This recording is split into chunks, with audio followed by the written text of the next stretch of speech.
prazer poder atender aí também o convite de vocês, mas eu gostaria, claro, de esclarecer a minha palavra. Nós estamos num contexto discutindo a respeito de ensino técnico e ensino superior.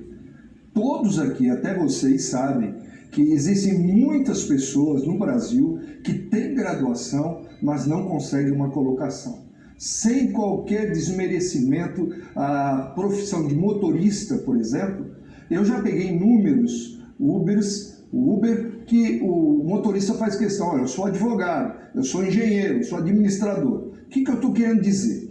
Eu estou querendo dizer que está na hora do Brasil olhar para a educação na formação profissional de nível técnico. Foi nesse contexto que eu falei que a universidade é para poucos. Porque a universidade pressupõe pesquisa.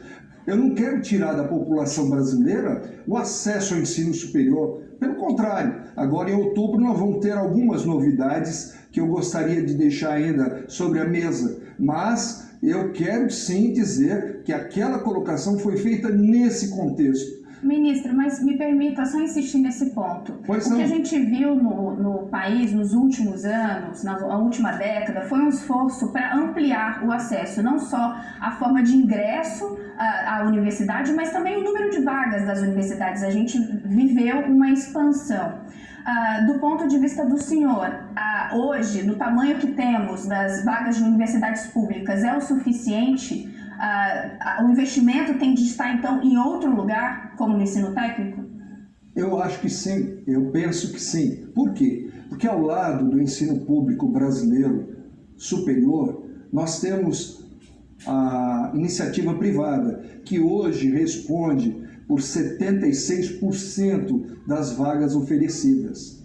Eu creio que a nossa ênfase deveria ser como política pública para a educação básica.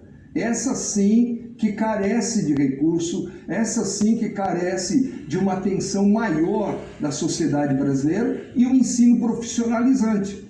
E deixar a universidade, é claro, se alguém faz, por exemplo, um Instituto Federal de Educação e uma área, por exemplo, de veterinária técnica, mas ele se apaixona pela matéria, nada impede dele poder, ali no futuro próximo, ele prestar um vestibular e fazer um curso superior de veterinária, certo? Isso é normal. Inclusive, há um grupo de estudos hoje no MEC trabalhando a respeito da possibilidade de aproveitamento de créditos dos institutos federais, a pessoa que faz o curso técnico, para ela levar consigo todo esse background, todo esse conhecimento que ela já teve no instituto, para que ela possa eliminar, por exemplo, alguns créditos e coisas do tipo. Perfeito, ministro. Acredito que, Dani, isso, ótimo. Isso, Dani. Obrigada, Rê. Vou entrar aqui no papo, na conversa de vocês. Ministro, esse ponto que a Renata trouxe, que o senhor sinalizou positivamente, eu reputo bastante importante, porque antes mesmo da chegada do senhor, e aí é preciso fazer justiça, né, colocar as coisas como elas são, não tem nenhuma relação em específico com a sua gestão, e sim com uma mácula, digamos, deste governo, talvez até por uma certa desconfiança que as universidades têm com a agenda que pregava desde a campanha. O governo é acusado de ter, digamos, sucateado ou tirado recursos do ensino superior.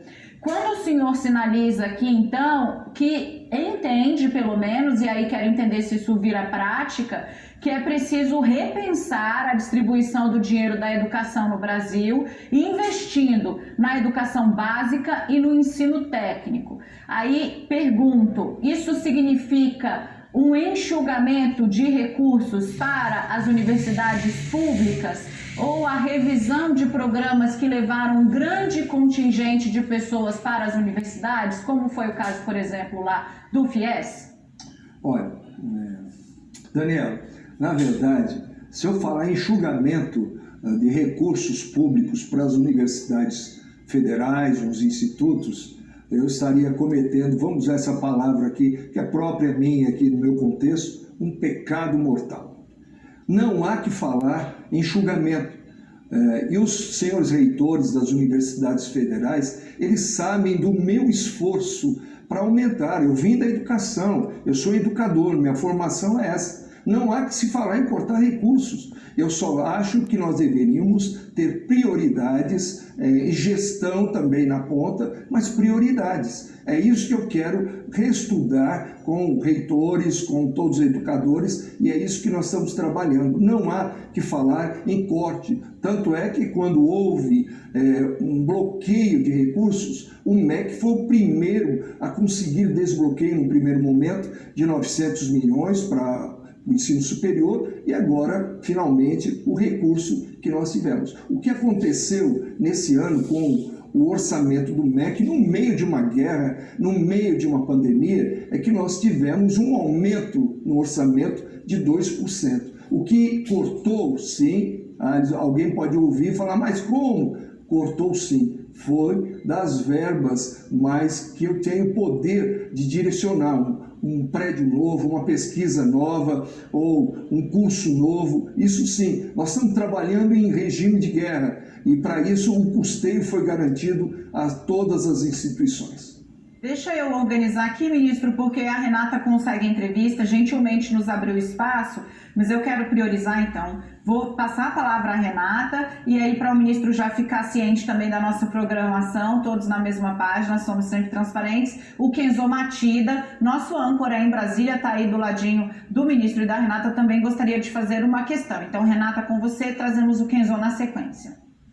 Ministro, o senhor falou há pouco sobre novidades que o MEC então espera anunciar em outubro. Gostaria de saber se o senhor já pode antecipar alguma coisa para nós. E como o senhor estava fazendo referência ao ensino superior, pergunto, claro, do Enem. Em entrevista aqui para a CNN, o senhor disse há um tempo atrás que gostaria que o Enem fosse um formato diferente, menos ideológico, gostaria inclusive de participar mais ativamente do formato final dessa prova. Depois deu passo atrás, disse que não precisaria estar ali, né, participando da comissão, da elaboração. De qualquer forma, como que o senhor pretende que esse Enem seja menos ideológico se o senhor não vai estar ali na linha de frente?